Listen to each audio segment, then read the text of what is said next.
हैं।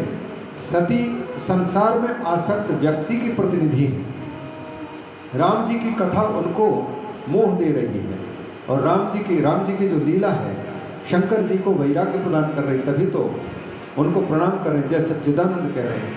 तो कथा एक है, सुनने वाले अनेक हैं, उनकी चिंतन के आधार पर कथा उनको अलग अलग अर्थ देती है और अलग अलग लाभ करती है। किसी को तत्काल में सुनने के समय में ही कथा लाभ कर जाती है, कुछ लोगों को ट्यूशन पढ़ करके और वो विद्या ग्रहण होता है। ऐसी कथाएं हैं।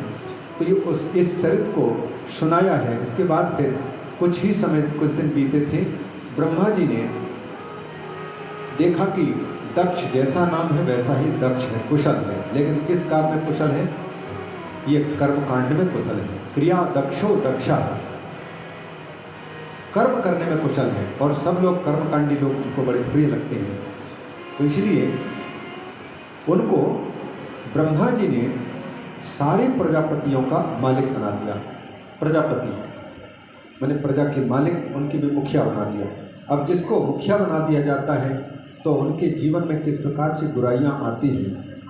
स्वाभाविक है, समाज का कोई मुखिया हो जाए तो मुखिया व्यक्ति को सब लोग सम्मान करके प्रणाम करते हैं।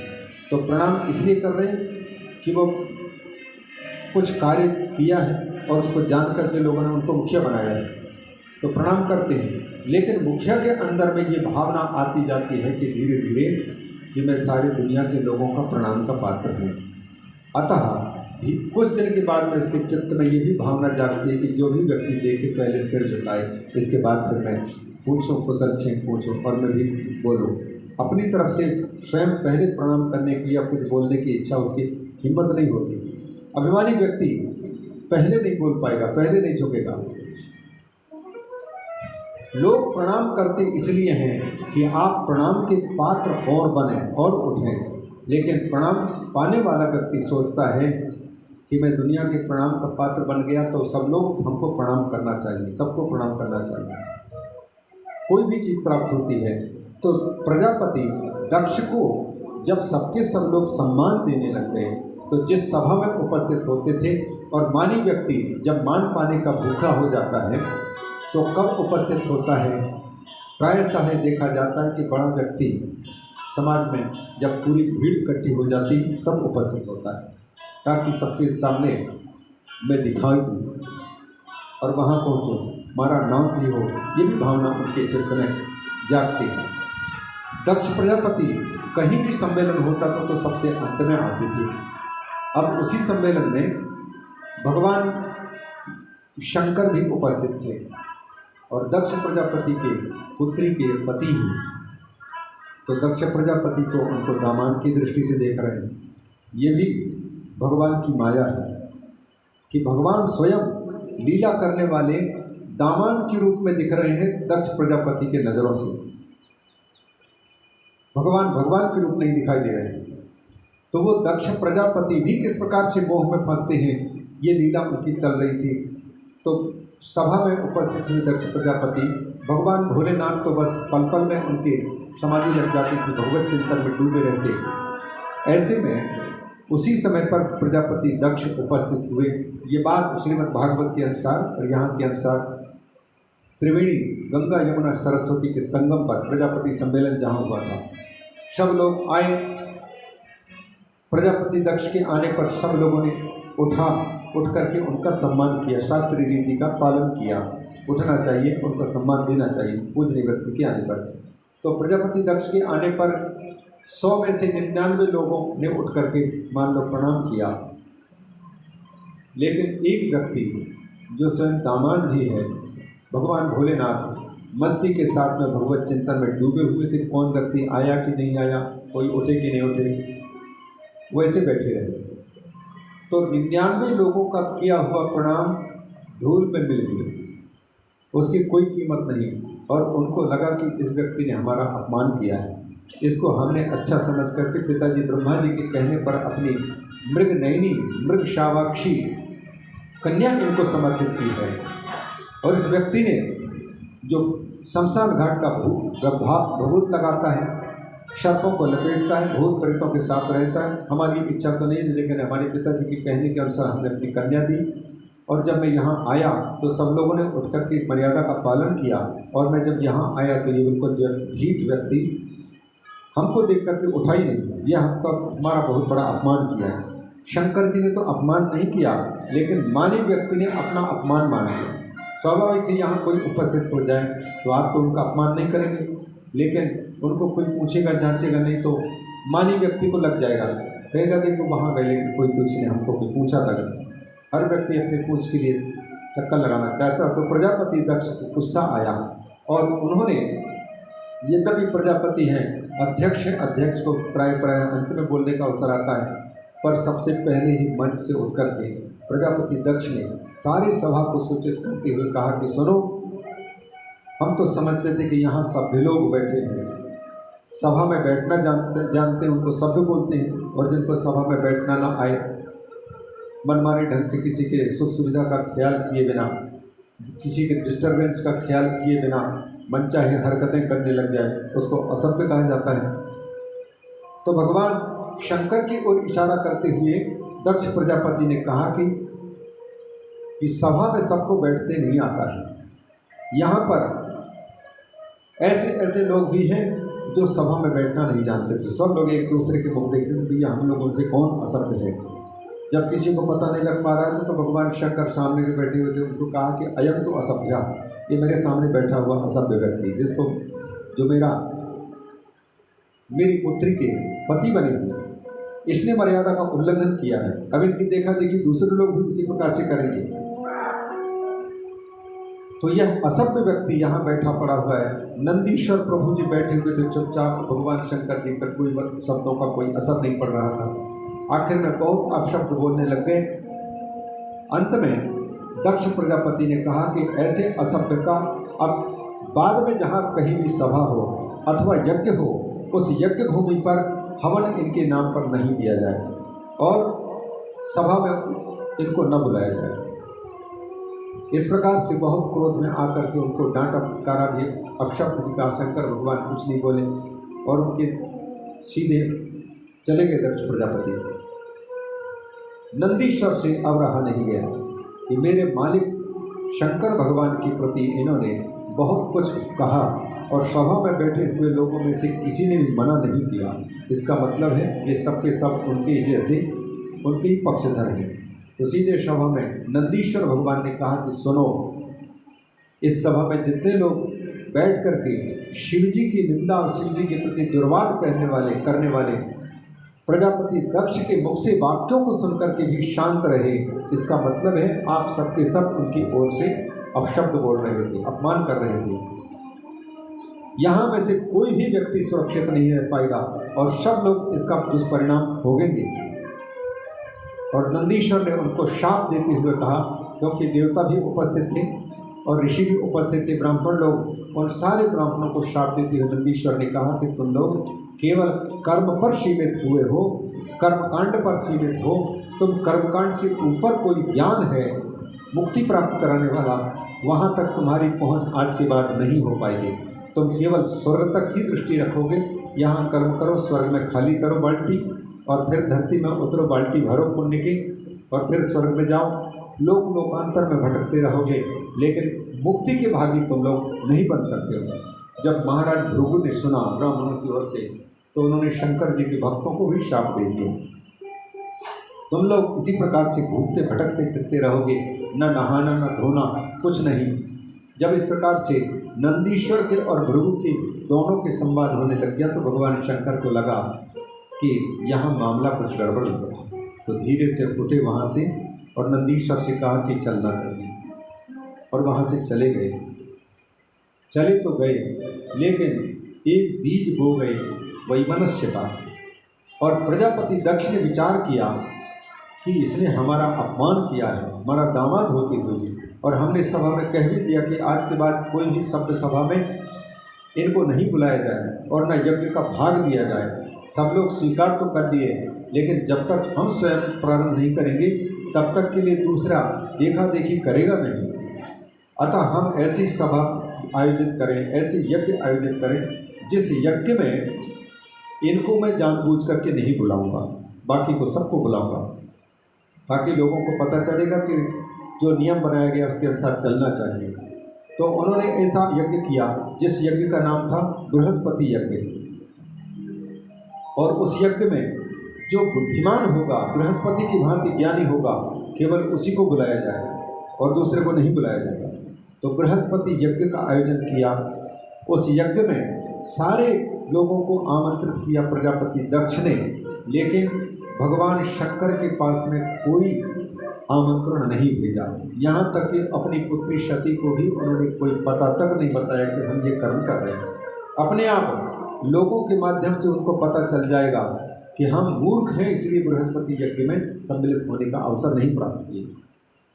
यज्ञ चलने लग गया, लोग आने लग गए और भगवती सती के साथ में भगवान कैलाश पर्वत पर वही अमर कथा सुना रहे थे।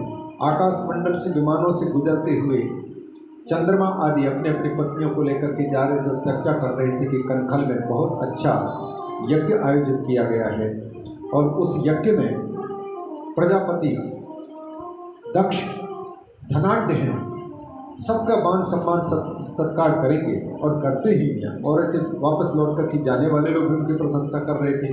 कथा सुनने वाली भगवती सती का चित्त आकाश की ओर गया और उन्होंने अपने पतिदेव से कहा कि नाथ, आपके ससुर जी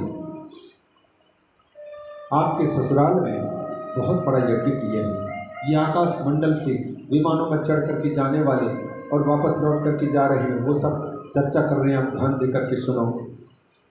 शंकर भगवान ने भगवती सती से कहा कि देवी, हमें तो कोई पता ही नहीं तुम्हारे पिताजी के यहाँ पर बहुत बड़ा यज्ञ किया जा रहा है। सती ने कहा कि हो सकता है कामों में व्यस्त होने के कारण हमें कोई पत्र वगैरह भेजना या संदेश देना भूल गए हों, और हम लोग तो घर के आदमी हैं, हमें जब पता लग गया तो फिर निमंत्रण कार्ड की आवश्यकता क्या है, तो जाना चाहिए। भगवान शंकर ने कहा कि सती ठीक है, जाना चाहिए, लेकिन उस जगह जाना चाहिए जहाँ जाने पर हमारे जाने से जिनको प्रसन्नता हो, जहाँ जाने पर लोगों को लगेगा कि देखो ये भी आ गया यहाँ पर, ऐसा लगने लग जाए तो वहाँ क्यों जाया जाए। आवत ही हर्षे नहीं नैनन नहीं सरे, तुलसी तहाँ न जाइए भले कंचन वर्षे में। कितने भी सोने की बरसात हो रही हो, लेकिन जहाँ पर स्नेह नहीं, कोई आपस में प्रसन्नता नहीं होती, वहाँ जाना नहीं चाहिए। सती ने कहा कि नाथ, आप भी भले ठहरे, घर के लोग हैं अपने, वहाँ चाहे कोई कैसी भी चलना तो चाहिए, बिना पूछे जाना चाहिए और बिना आमंत्रण के जाना चाहिए।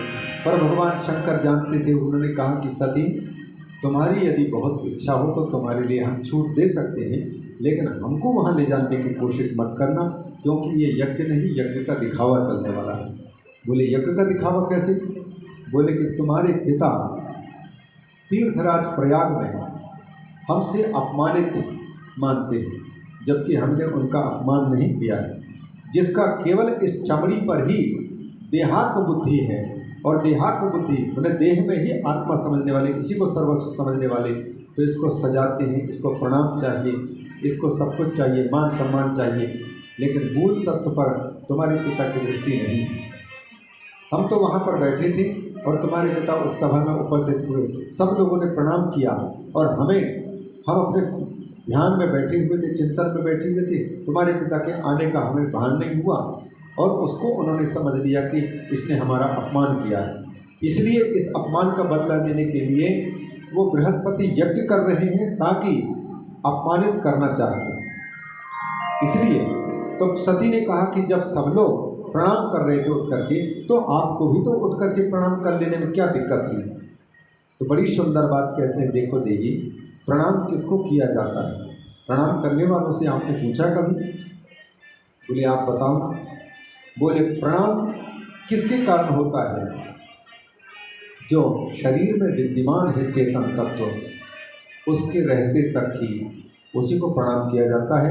अतः उस आत्मा के नाते ये शरीर को प्रणाम किया जाता है। अगर कोई जड़ पदार्थ है, मुर्दा पड़ा हुआ है, ऐसे ही उपेक्षित है, पत्थर है, तो उसको कौन प्रणाम करता है? तो प्रणाम का पात्र और पवित्र व्यक्ति तब तक कहा जाता है जब तक कि उस चेतन तत्व के साथ में संबंध है। तभी तक उसको पवित्र छूते भी पावन के स्पर्श हो जाने पर भी कुछ नहीं होता। लेकिन इस शरीर का संबंध जब चेतन तत्व के साथ नहीं होता है तो फिर व्यक्ति जल्दी से जल्दी उसको ले जाने की कोशिश करते हैं और फिर स्नान करके ही वापस लौटते हैं। पवित्र होने के लिए नहाना पड़ता है। इस शरीर में जो विराजमान है, पहले तो कहते हैं कि जो अंतःकरण है, जब ये शुद्ध होता है तो इसका नाम पड़ता है वसुदेव। और उसी वसुदेव में भगवान की झलक होती है। उन वासुदेव को ही सच्चा विज्ञानी परमात्मा को प्रणाम करता है और वो परमात्मा को किया हुआ प्रणाम ही परमात्मा को प्राप्त होता है। देह को प्रणाम नहीं होता है, प्रणाम किया जाता है परमात्मा को। सच्चे अर्थों में तो मन से भी प्रणाम होता है, तो हम प्रणाम करते हैं उस आत्म तत्व को। लेकिन जो देह तक दृष्टि जिसकी है वो हाथ जोड़ने की प्रतीक्षा करता है, साष्टांग दंडवत मुद्रा की अवस्था में गिरने को प्रणाम समझता है। चमड़ी तक जिसकी दृष्टि है, तत्व तक जिसकी दृष्टि नहीं है, वो तो प्रणाम को पहचान भी ना पाएगा। तुम्हारे पिताजी की ये स्थिति है, इसलिए वो जानबूझ करके अपमान करना चाहते हैं।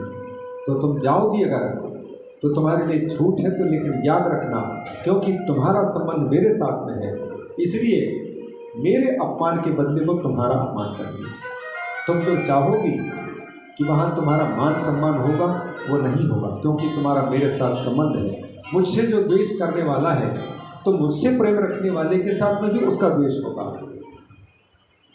भगवान शंकर ने बहुत मना किया, लेकिन जब जाने को तैयार वो हो गए तो एक बार तो चली गई, रास्ते से फिर लौटे। फिर भगवान शंकर ने समझ लिया कि दक्ष की पुत्री है, कर्म तक सीमित रहने वाले की, इसलिए इनको रोकना उचित नहीं। सारे उनके दर्पण, तोता, मैना, साज श्रृंगार आदि सबको पार्षदों से कहा कि इनको रथों में रखो और ले जाओ, क्योंकि ये इनका हमारे साथ में अतिशय लगाव है और हमारा इनके साथ में अतिशय लगाव है। ये मेरा अपमान और अपना अपमान भी सह नहीं पाएगी, क्योंकि अब ये दूसरे अर्थ में फिर से दक्ष नंदिनी है, देहात्म दृष्टि है दक्ष। और इसीलिए देहात्म दृष्टि जब तक होती, देह को जब हम सब कुछ मान करके चलते हैं, तब फिर इस देह की जहाँ जहाँ गति होती है वहाँ तक के लोग हमको दिखाई देते हैं, और इन लोगों से परे मुक्ति तक हमारी दृष्टि नहीं जाती। जीवन रहते रहते हम जीवन मुक्ति का आनंद नहीं ले पाते। तो उनको सब कुछ भिजवा दिया, और सचमुच कनखल में जब पहुँचे तो कनखल में देखते हैं सती। प्रजापति दक्ष के डर के कारण कोई भी व्यक्ति सती के साथ में बातचीत तक नहीं कर रहे। सती को बड़ा विचित्र लगने लग गया, मैं तो उनकी पुत्री हूँ और यहाँ हमारी कोई पूछताछ नहीं कर रहे। तो माताओं ने जैसे देखा तो उनको भले बिठाया, लेकिन क्योंकि पिताजी रुष्ट हैं और उनकी देखा देखी डर के कारण कोई बात नहीं कर रहे हैं, इसलिए सती को जब बैठने के लिए आसन दिया जा रहा था तो सती ने कहा कि हमें आसन की आवश्यकता नहीं। नाश्ता ला करके दिया गया, हमें बोले नहीं चाहिए, हम पहले देखना चाहते हैं कि मेरे पतिदेव ने जो कहा वो सही है कि नहीं। बोले यज्ञ भूमि में देखना चाहता हूँ, देवताओं की वेदियाँ जहाँ पर बनी हैं वहाँ पर मेरे पतिदेव देवों के देव महादेव कहलाने वाले की वेदी है कि नहीं। जब भगवान शंकर की वेदी देखने को नहीं मिली तो सती का भयंकर गुस्सा आया, बहुत गुस्सा आया, और उसने संकल्प ले लिया कि मेरे पिता ने मेरे पति का अपमान किया है। संसार के किसी का अहित न करने वाले और सबका हित करने वाले विश्वनाथ कहलाने वाले भगवान शिव के इतना बड़ा अपमान। तो पहले तो गुस्से में आकर के अपने पिताजी को डांटा फटकारा कि पिताजी ये शरीर आपके तेज से बना है, आपने शरीर को दिया है और आपके नाम के साथ में मेरा नाम जुड़ा हुआ है। दाक्षायणी लोग कहते हैं मुझे, दक्ष पुत्री कहते हैं, दक्ष नंदिनी कहते हैं। ये बात अब आपके बाद जब भी मुझे सुनने को मिलेगा ये शब्द, मुझे कांटे की तरह चुभेगा। धिक्कार है, मैंने इस शरीर को पाया है, तुम्हारे खून से पाया है, जो शंकर का द्रोही है। ऐसे व्यक्ति के खून से भरा हुआ यह शरीर, इस शरीर को मैं रखना नहीं चाहती हूँ। जो भगवान शंकर के साथ में द्वेष करते हैं उनको मैं देखना नहीं चाहती। शास्त्र तो ये भी कहते हैं कि जो शिवद्रोही हो, गुरुद्रोही हो और विष्णु का द्रोही हो, बस यदि चले, हमारे यदि इस ताकत के अंदर आ सकते हैं तो फिर उसकी जीभ तोड़ लेनी चाहिए, खींच लेनी चाहिए, या तो फिर अगर ऐसा नहीं कर सकता तो कान बंद करके वहाँ से निकल पड़ना चाहिए।